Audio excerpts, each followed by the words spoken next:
Hello, everyone. How's my voice sounding today?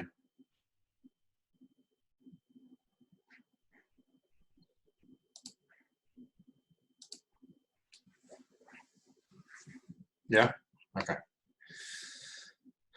It's so funny because oftentimes I have issues. I think I mentioned this. I'll say it again, too, for anybody that missed it. If I ever come on here and sound like a chipmunk, like my voice is being fast forwarded and high pitched, gotta let me know. Just type it into the chat or something.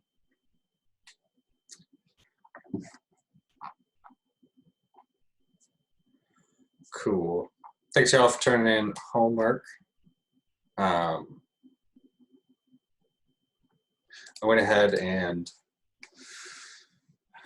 Professor, sorry to interrupt you. yeah, go ahead. Forgot about the homework. Can I do it now and then turn it in for late credit? Sure. So check this out. I actually am just going to have the homework due tonight at midnight. Oh, okay, cool. Never mind. So for I know I have some people in here that are like straight up in different time zones, stuff like that. And I posted it a little late, but more like just to give you guys a little more wiggle room. I was going to have it due sometime at a random hour tonight, like 8 or 9, but I just went ahead made it due at midnight. And you can still turn it in for late, all the way to like next Wednesday. But yeah, so you have some time for that. Okay, as there's a few more people trickling in, does anybody have any questions on this stuff? Either this stuff, graphing, quadratics, or anything else. I'm kind of, it looks like I'm a little flush with time, as in like we're going through the material relatively quickly. In fact, tomorrow we might actually end quadratic stuff. Depends on how today goes.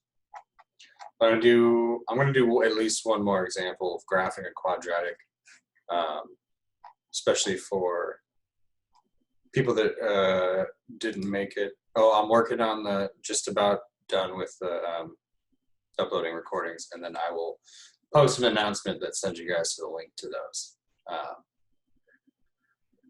Don't have all of our lectures as I was still figuring out Zoom, and it unfortunately doesn't do it automatically for me, but that should be up real soon.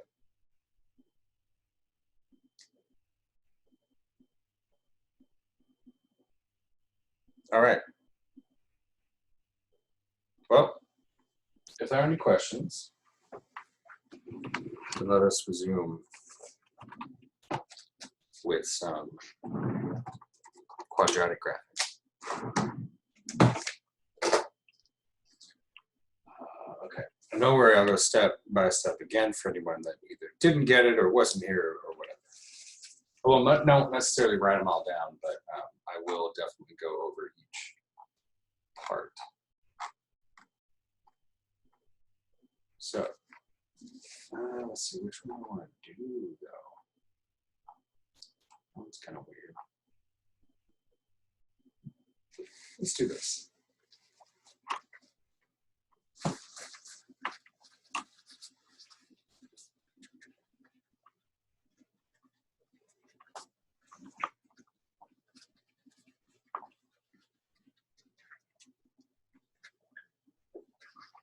Let's take a look at, let's say we needed to graph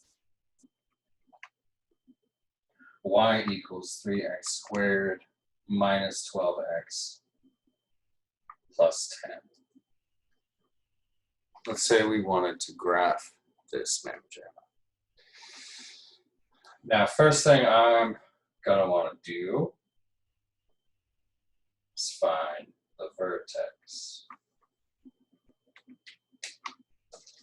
Not necessarily a reason you need to find this first, but I like it as a good reference point of where we're starting. First off, I already know, however, that A is positive. This is not a negative, this is a positive 3. So I already know that this points up. I know that for show, right off the bat. Now, I'm going to look at the vertex, so I'm going to look at negative b over 2a.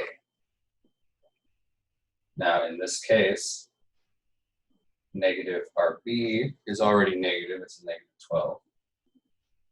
So just remember it's negative b, so if b happens to be negative, it'll be negative, negative. All over to a in this case is 3. So we have positive 12 over 6, otherwise known as 2.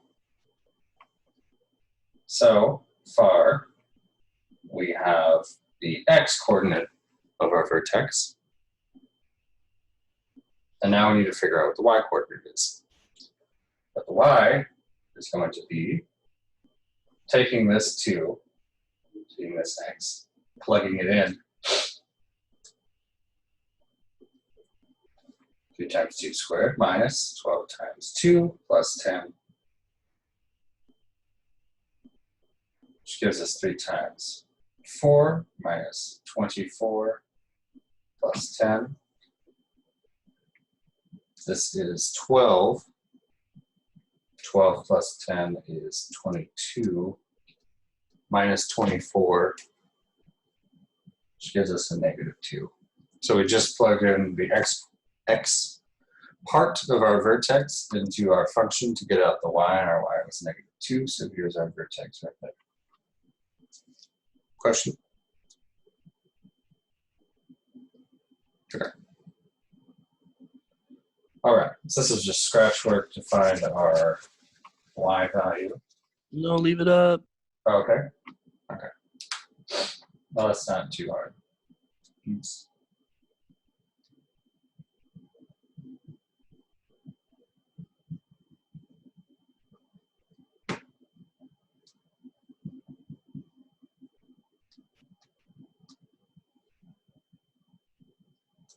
There you go. All right. Now, you need to find a couple other key points. So, first thing I'd like to find, y-intercept. Y-intercept is just going to look at our function. Just do what we've been doing. We already know the y-intercept means that x equals 0. So I already know that's half of my point. Plugging that 0 in for x, we get 3 times 0 minus 12 times 0 plus 10. Just like we're doing, you would do with lines, honestly, you can just throw away the x's here and here, and you just know that this constant term is going to be your y-intercept.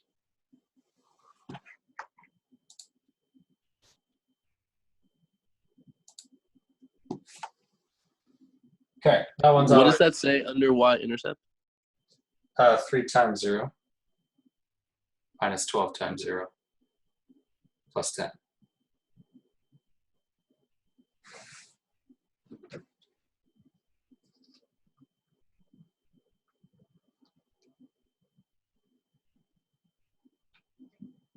Now finding our x-intercept.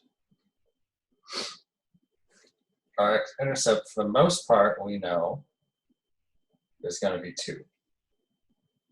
I say for the most part because every once in a while there's 1, but it'll be repeated. Now, like I have here, x-intercept, we know basically by the definition of an x-intercept is when y equals 0.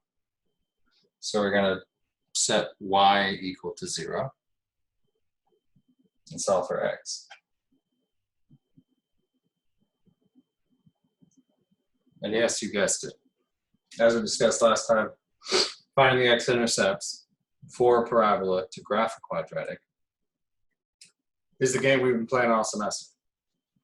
We just factor this thing. Now, this is looking a little scary to factor, not really feeling it. So I'm going to go to the quadratic equation. Technically, I already know my negative b over 2 half of this. It's 2, but let's take a look. So, quadratic equation, we have negative 12, negative b, plus or minus the square root of b squared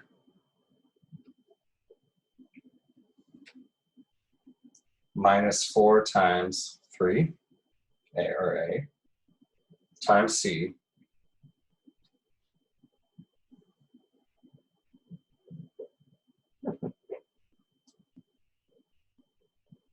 all over 2 times RA, which is 3.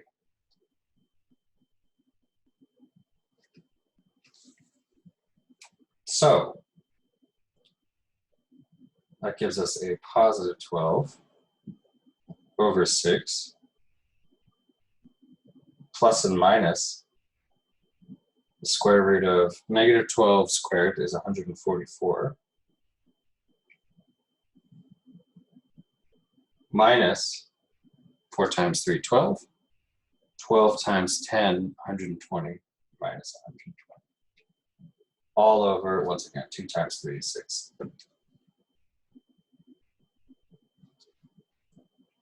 So this simplifies down to 2 plus and minus the square root of, let's see, 144 minus 20 is 24 over 6. But to figure out the square root of 24 is simplified, if at all possible. Well, that's the same thing as the square root of 4 times the square root of 6, which is 2 root 6. Just a little scratch work to figure this out. In fact, this is order 2. So our x-intercepts, both of them, are 2 plus 2 root 6 over 6, since root 24 is 2 root 6. But that reduces, so we have 2 plus, this cancels to give us a 3. It will be plus or minus root 6 over 3. So our x-intercepts are plus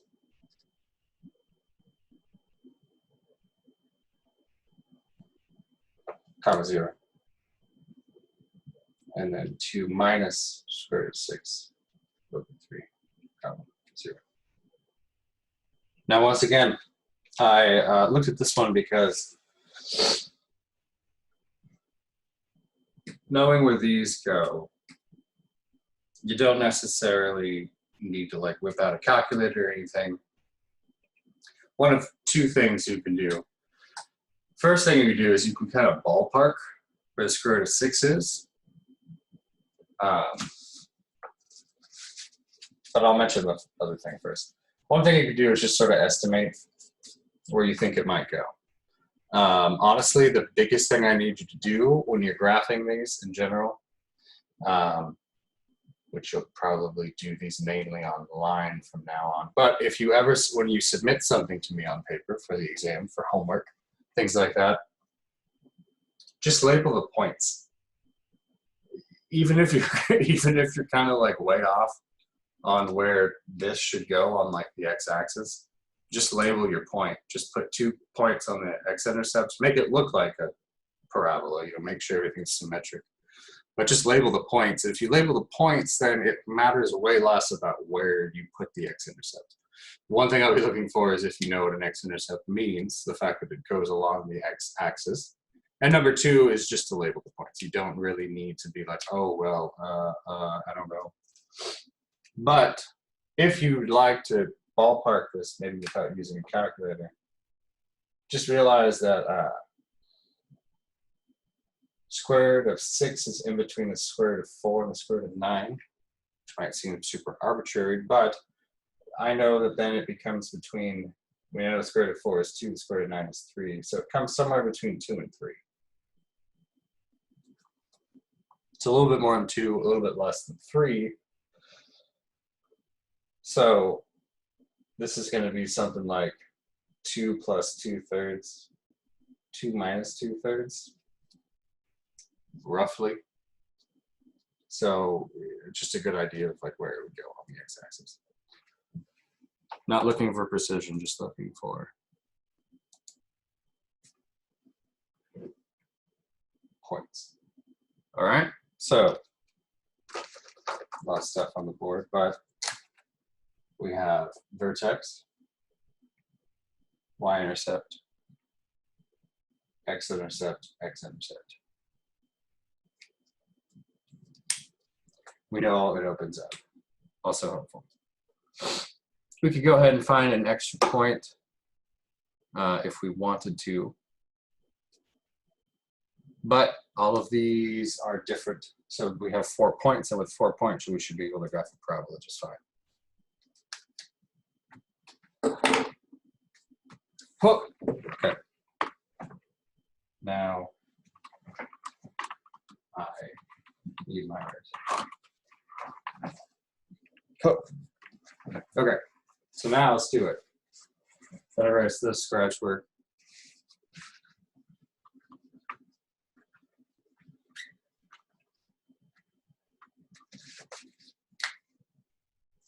So,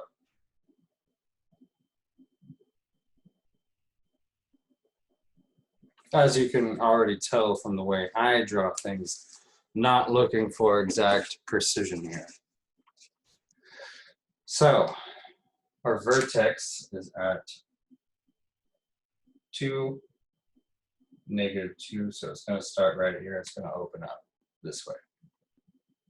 Make sure I make this like that.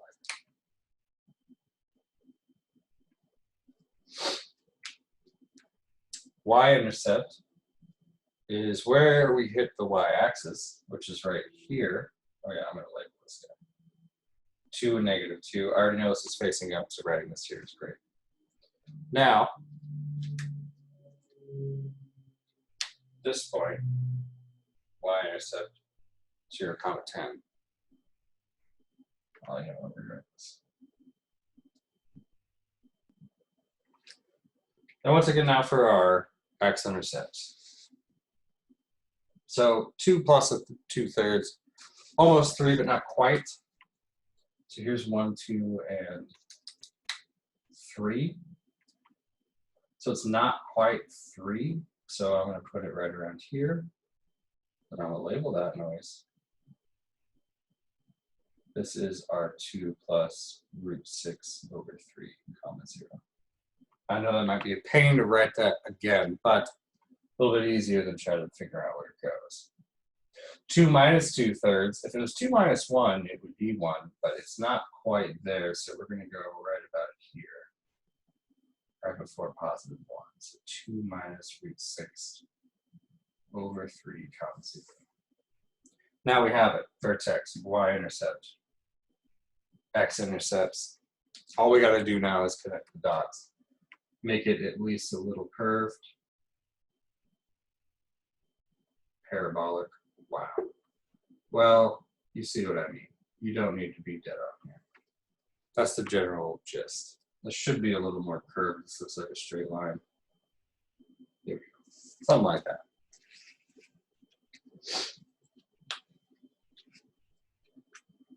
How's that looking, everybody?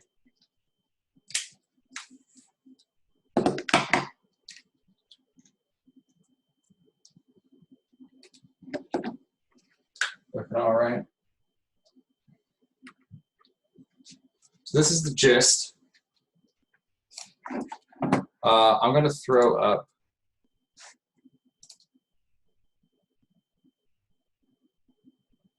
solve homework 11, question 6. I could definitely go over a problem similar to question. I think that's the last homework, the last question on your homework. The one that has to do with the find K such that you get 1 real solution, 2 real solutions, 2 complex solutions. I can definitely do another practice one like that later. For now, I'm going to throw up a couple quadratics on the board, and it'll be hard for me, of course, to see if you're graphing it. You can share your screen and stuff, but what I'm mainly going to have you guys do is just find the key points. Find vertex, y-intercept, x-intercept, and then just tell me whether or not the parabola is opening up or down. Any questions?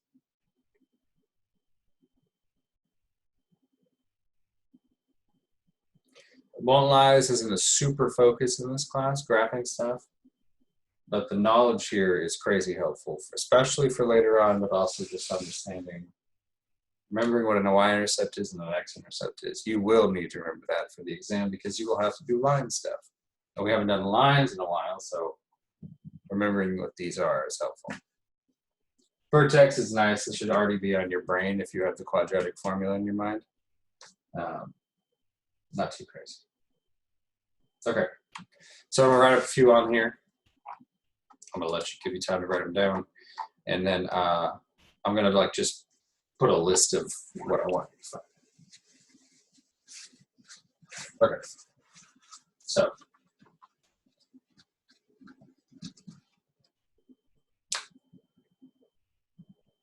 try these on for size. What if I said x squared minus 4x plus 6? Pretty dope. Here's a weird one, but don't be too perturbed by it. This is just your a, that negative 1/2.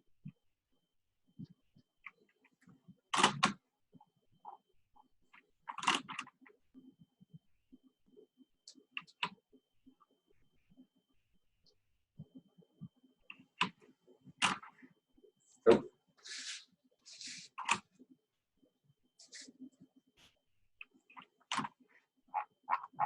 Okay. Great. So try to graph these.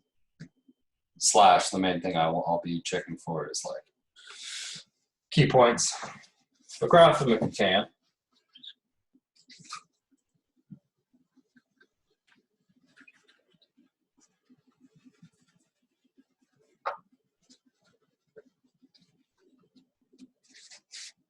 So I just want to know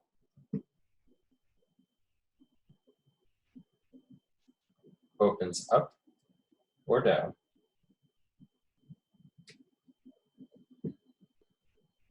Vertex.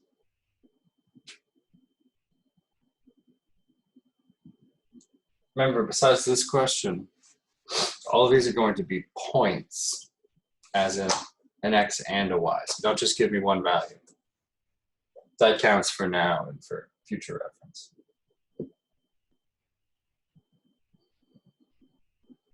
The y-intercept singular.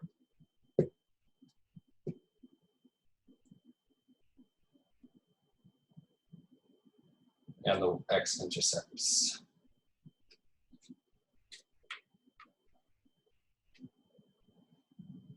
Yeah, let's find this stuff.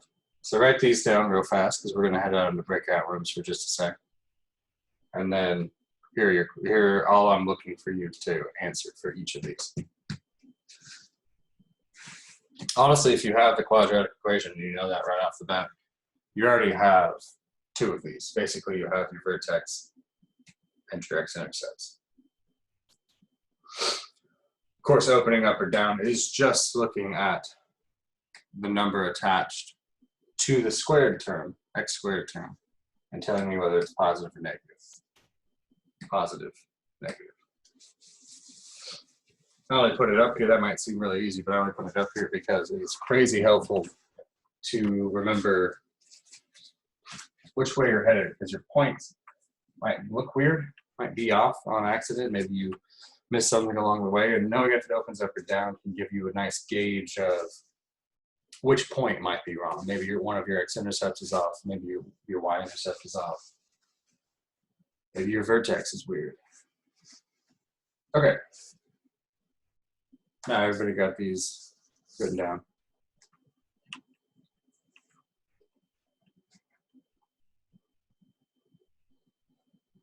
And okay. We're going to start doing number 6 on our most recent homework. But time is growing short, so feel free to go if you want, but if you want to see number 6 done, then stick around. Because it is just about, yeah, it's like 12:49. So just a little extra for y'all.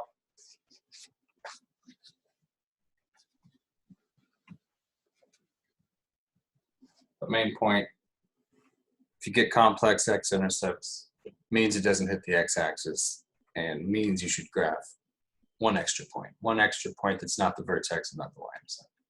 Okay, so we have a square sheet.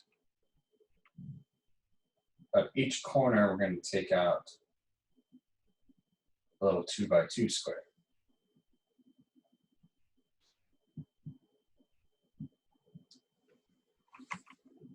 Is that right? Okay, now after we cut these out, we fold everything up and we make a little box. But we know the volume of this bad mamma jamma is 200 inches cubed. So, but what we know is the volume of something like this equals the length times the width times the height. So first thing to remember is that this whole thing is a square. And we're taking out squares in the corners. So, what if, now that, the reason that's important of this being a square is because that means here's our length times width times height. Well, the length and width have to be the same because we're dealing with a square, has 4 equal sides, and we're also taking out 4 equal things on each corner. So let's do this. Let's try to figure out what this side is. I don't know what it is, so I'm going to call it X. I don't know, it's X. But once we remove these, this length will shrink. So we're removing a whole 2 here. So we're gonna, this whole side is X. We're subtracting 2 out of that because we're literally cutting out 2 inches right here. And we're also cutting 2 out from here, so we're subtracting 2 here. So in our new box, our new little like box that we make out of this square sheet, the length will be X minus 2, i.e. X minus 4. Same thing with the other side.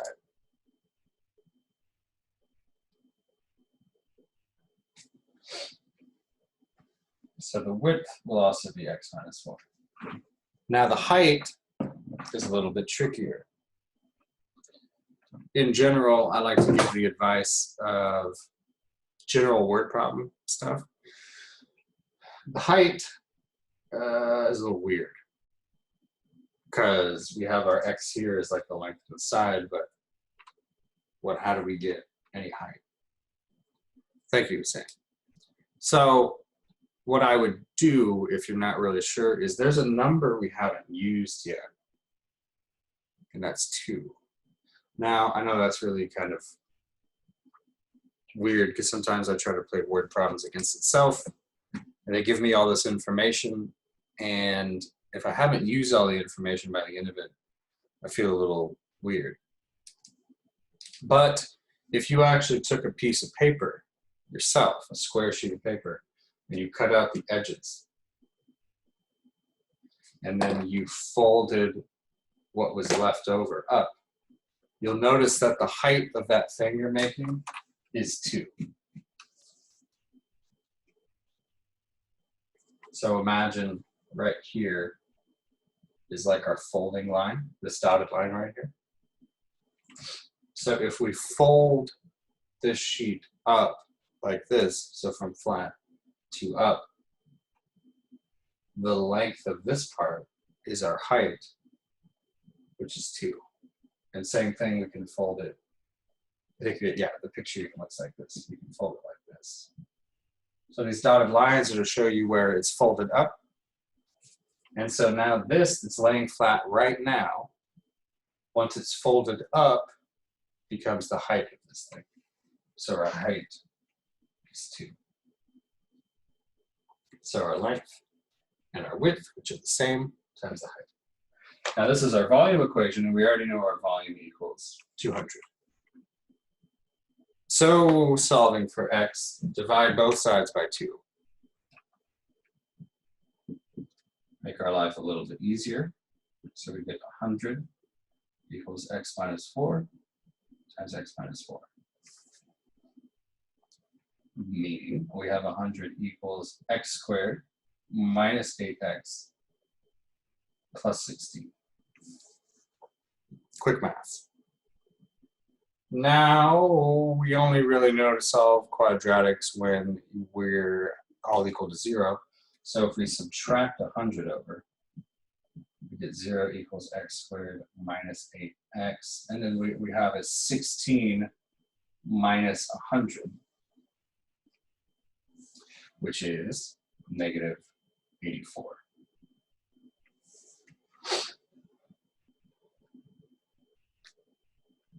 Because you look at 84 plus 16, that's 100, so vice versa. Okay. Let's see now. This looks kind of crazy. A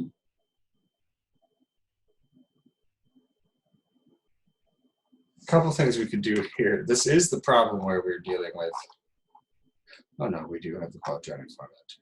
So we could shove this thing into the quadratic formula, or we can try to factor it the old-fashioned way. Now let's see, 84 is,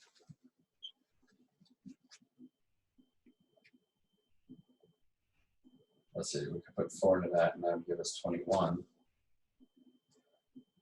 This breaks down into 3 and 7.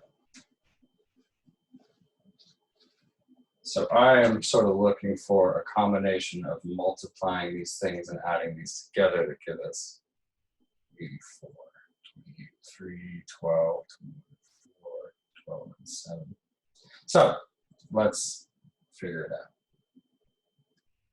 Using the quadratic equation, because this is our new favorite thing to use. Except for this part. A times C. All over 2 times A. So, negative, negative 8, we have 8 over 2 plus, this is where it's going to get a little tricky, negative 8 is 64. This is a negative here and negative here, which gives us a positive. But to figure out 84 times 4 real quick, we got a 16 and a 33. Is that right? Cool. But 64 plus 36 is just a clean 400. So we have 4 plus or minus the square root of 400 over 2, which equals 4 plus or minus square root of 400, of course, being 20 over 2,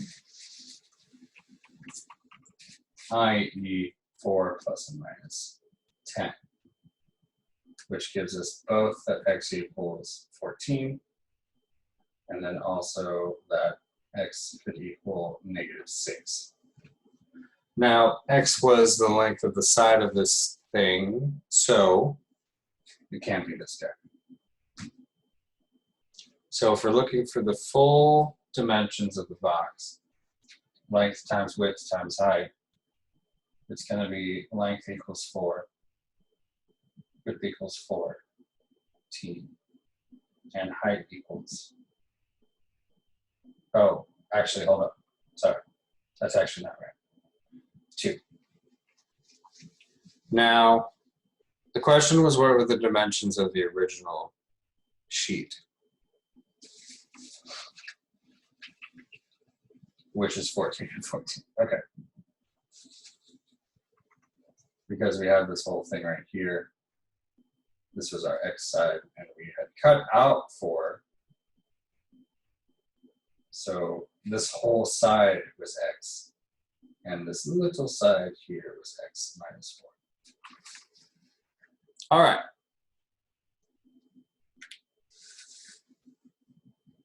Any questions?